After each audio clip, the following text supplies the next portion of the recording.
হাত বদলের রান্নাঘর থেকে প্রত্যেককে শুভকামনা জানিয়ে আজকের পর্ব শুরু করছি। গত 3 দিন ধরে অবিরাম বৃষ্টি চলছে, কিছুক্ষণ থামছে আবার বৃষ্টি শুরু হচ্ছে। যাকে আজ আমি একটি রেসিপি নিয়ে এসেছি, যদিও সেটা বৃষ্টির উপযোগী না, একটা অন্য ধরনের রেসিপি। আজ সবজিওয়ালারা খুব কম আসছে বৃষ্টির জন্য, প্রায় আসছে না বললে চলে। বাড়িতে এরকমই একটা ছোট্ট ছেলে সবজি নিয়ে এসেছিলো, ওর কাছে এরকম আমি আজকে যে আইটেমটা করেছি সেটা নুনিয়ার। তো ও আমাকে এই নুনিয়াটা জোর করে গছিয়ে দিল। আমি এর আগে কখনো নুনিয়া রান্না করিনি, তবে ও বলল যে ঝিঙের মতো খেতে, এইটুকুই শুনলাম ওর কাছ থেকে। সেই বুঝে আজকে আমি এরকমভাবে নুনিয়াটা রান্না করলাম। এই ফার্স্ট টাইম আমরাও নুনিয়া খাচ্ছি। তো প্রথমে আমি টেস্ট করিয়েছি বাড়ির সবাইকে, ওরা বলেছে হ্যাঁ শেয়ার করা যাবে, তারপরে আমি এটা শেয়ার করছি। তো আমি এটা শুক্তো ফ্লেভারে এই নুনিয়াটাকে রান্না করেছি। যেহেতু ওই ছেলেটা বলেছে ঝিঙের মতো খেতে, তো ভাবলাম ঝিঙের তো শুক্তো হয়, আর তার এই শুক্তোটা করলে সবাই ভালোই বাসবে, ওই জন্য শুক্তো ফ্লেভারে করেছি। আমি এখানটা যেটা করেছি সেটা এই প্যানটাকে প্রথমে গ্যাসের উপর রেখেছি, রেখে গরম করে নিয়ে তারপরে নুনিয়াটা দিয়ে দিয়েছি। জল দিইনি প্রথমে, তারপরে অল্প জল দিয়ে এই নুনিয়াটার যে একটা কষ ভাব সেটাকে বার করে নিয়েছি, দিয়ে তারপরে একটু বেশি জল দিয়ে ফুটিয়ে নিয়েছি। বেশি জল মানে একেবারে ডোবা জল না, এই মাখো মাখো যত অবস্থায় মতো জল দিয়েছি, দিয়ে এরকম করে ফুটিয়ে নিচ্ছি। এর মধ্যে বেশিরভাগই নুনিয়ার থেকেই জলটা বেরিয়েছে, আর আমি অল্প জল দিয়েছি। এতে হবে কি, এই নুনিয়ার মধ্যে যেটা কষকষ ভাব থাকবে সেটাও বেরিয়ে আসে, আর জিনিসটা সফট হবে, খেতে ভালো লাগবে।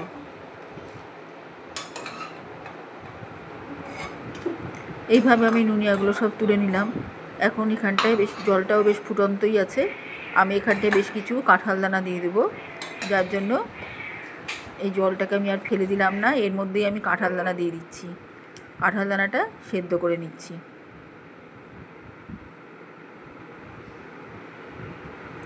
অল্প কটা কাঁঠাল দানা এখানে সেদ্ধ করে নিচ্ছি এই শুক্তোটার মধ্যে দেবো বলে।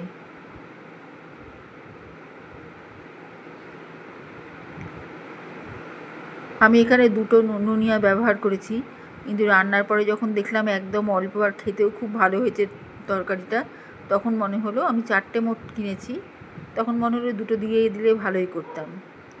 যাকে এখানে আমি একটু মটর ডাল নুন হলুদ দিয়ে বড়া ভেজে নেবার জন্য নুন হলুদ মাখিয়ে নিচ্ছি মটর ডাল বাটার মধ্যে।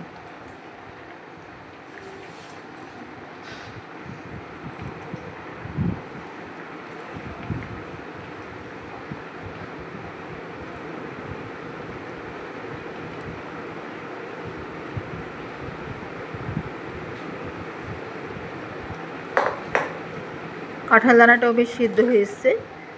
এবার আমি কাঁঠাল দানাটাকে সরিয়ে দেব ঠান্ডা হওয়ার জন্য। কড়াইতে তেল নিয়ে এই যে মটর ডালগুলো বেটে রেখেছি আমি, ওখান থেকে ছোটো ছোটো বড়ার আকারে ভেজে নেব। এর মধ্যে কাঁচা লঙ্কা বাটা দেওয়া আছে।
লাল লাল করে এইভাবে বড়াগুলো ভেজে এবার তুলে রেখে দেবো।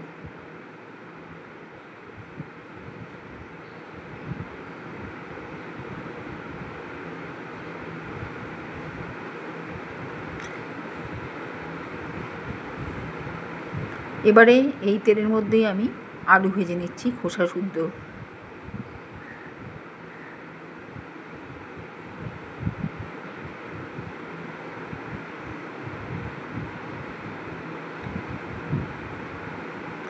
এবার এতে লবণ হলুদ দিয়ে দিচ্ছি আলু ভাজার মধ্যে। ভালো করে লাল লাল করেই ভেজে নেব, কারণ অনেকটা তেল আছে এখন কড়াইতে।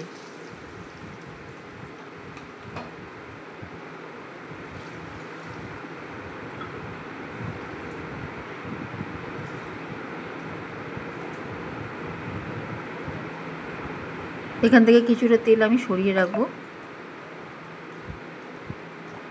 এত তেলে শুক্তো রান্না করব না। এই ভাজা তেলটা আমি পরে ছড়িয়ে দেবো শুক্তোতে।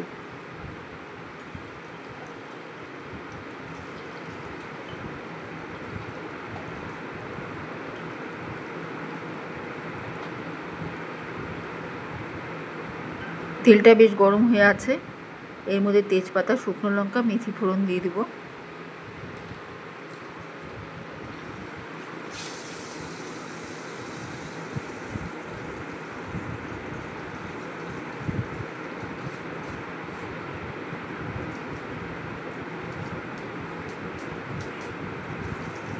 মেথি দিলাম,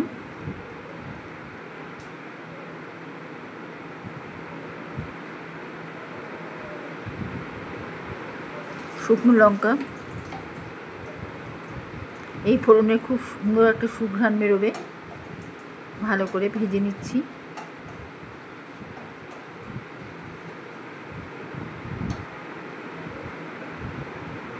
এবার এর মধ্যে দিয়ে দেবো আদা আর কাঁচা লঙ্কা বাটা। আদা ছেঁচা আর কাঁচা লঙ্কা ছেঁচা, বাটা ঠিক না, আর কিছুটা আদা ছেঁচা আমি রেখে দেবো নামানোর সময় দেওয়ার জন্য।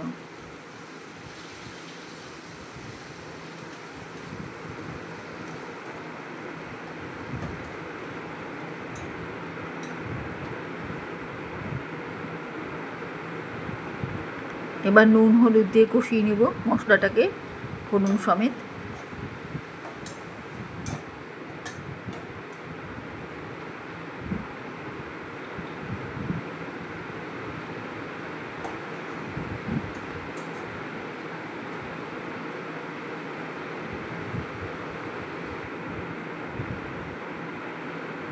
এবারে আমি যেখানে বড়া ভাজার জন্য মটর ডাল ভিজিয়ে রেখেছিলাম, সেই মটর ডাল প্রথমে ভালো করে ধুয়ে ভিজিয়ে রেখেছিলাম।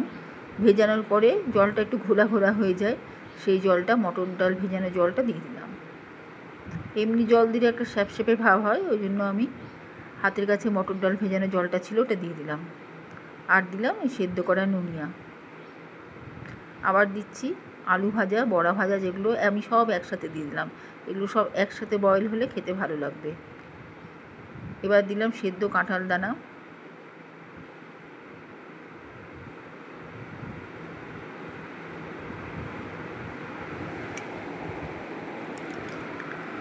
মশলার সঙ্গে সম্পূর্ণ আনাজ, বড়া, আলু ভাজা সব সেদ্ধ হবে।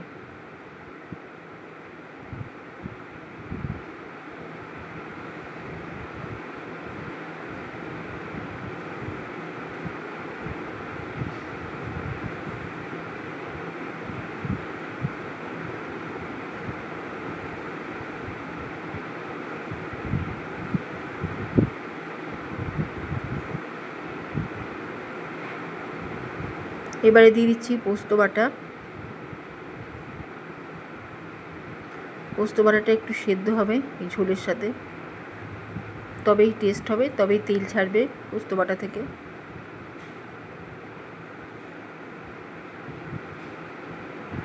খুব ভালো হয় শুক্তোটা, যারা দেখছেন তারা দেখেই বুঝতে পারবেন হয়তো।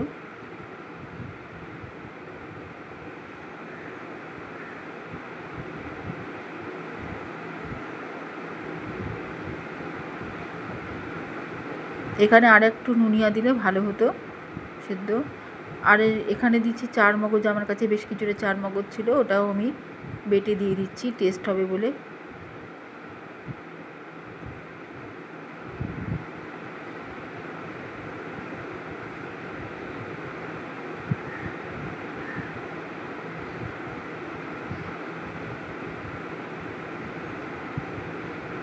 এখানে তেতো দিতে চাইলে উচ্ছে পাতা ভালো করে প্রথমেই যখন আমি আলু ভেজেছি তখনই উচ্ছে পাতা ভেজে নিয়ে একদম মুচমুচে করে ভেজে গুঁড়ো করে একটু চালের সাথে উচ্ছে পাতাটা চাল বাটায় ডুবিয়ে নিয়ে মুচমুচে করে ভেজে একদম নামানোর আগে হাত দিয়ে গুঁড়ো করে ছড়িয়ে দিলে একটু তিতকুটে ভাব হবে, সেই তিতোটাই কিন্তু এখানে ভালো লাগবে।